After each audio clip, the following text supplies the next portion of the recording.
Bismillahirrahmanirrahim. Assalamualaikum warahmatullahi wabarakatuh. Perkenalkan, nama saya Dewi Diva Syafitri dengan NIM 121170056, Prodi Tadris Bahasa Inggris kelas 2B. Baiklah, di sini saya akan menyampaikan tugas UTS saya, Makul Ulumul Hadis, yang berjudul Tujuan Tahrij Hadis.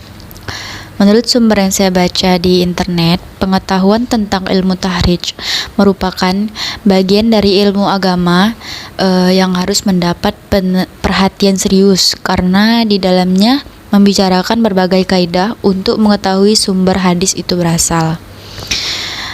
Di samping itu, di dalamnya ditemukan banyak kegunaan dan hasil yang diperoleh, khususnya dalam menentukan kualitas sanad suatu hadis.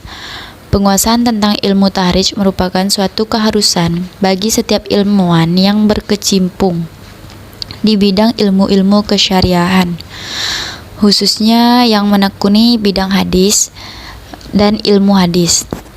Dengan mempelajari kaidah-kaidah dan metode tahrij, seseorang akan dapat mengetahui bagaimana cara untuk sampai kepada suatu hadis di dalam sumber-sumbernya yang asli yang pertama kali disusun oleh para ulama pengkodifikasi hadis.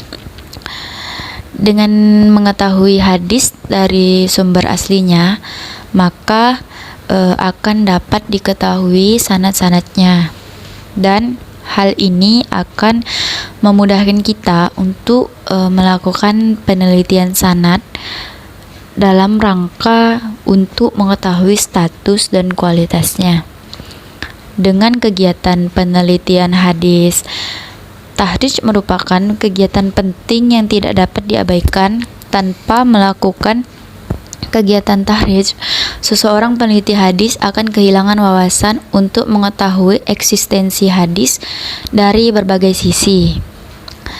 Sisi-sisi penting yang perlu diperhatikan oleh seorang peneliti hadis dalam hubungannya dengan tahrij ini meliputi kajian asal-usul riwayat suatu hadis, berbagai riwayat yang meriwayatkan hadis tersebut, ada atau tidaknya syahid dan muttabi dalam sanad hadis yang akan diteliti. Dengan demikian, tahrij hadis bertujuan untuk mengetahui sumber asal hadis yang ditahrij. Tujuan lainnya adalah mengetahui ditolak atau diterimanya hadis-hadis tersebut.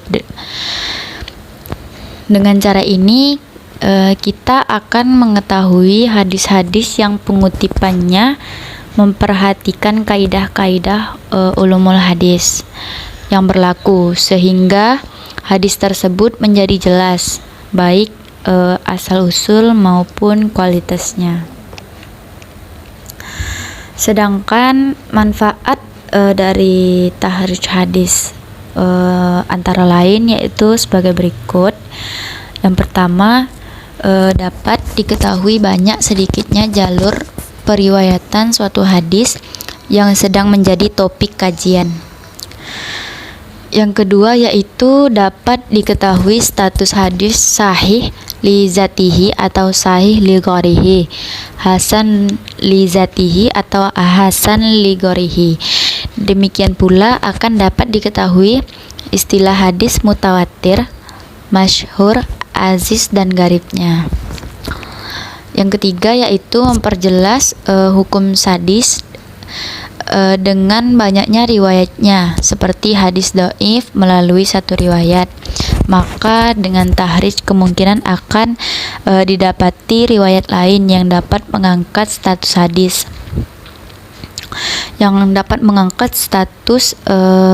hadis tersebut kepada derajat yang lebih tinggi. Yang keempat yaitu memperjelas perawi yang samar, karena dengan adanya tahrij dapat diketahui nama perawi yang sebenarnya secara lengkap. Yang kelima yaitu dapat menghilangkan kemungkinan terjadinya percampuran riwayat. Yang keenam, memperjelas perawi hadis yang tidak diketahui namanya melalui perbandingan di antara sanad-sanadnya. Yang ketujuh, dapat membatasi nama perawi yang sebenarnya. Hal ini karena mungkin saja ada perawi-perawi yang mempunyai kesamaan gelar dengan adanya sanad yang lain, maka nama perawi itu akan menjadi jelas. Yang kedelapan yaitu dapat menjelaskan sebab-sebab timbulnya hadis melalui perbandingan sanad-sanad yang ada. Yang kesembilan, dapat mengungkapkan kemungkinan terjadinya kesalahan cetak melalui perbandingan sanad yang ada.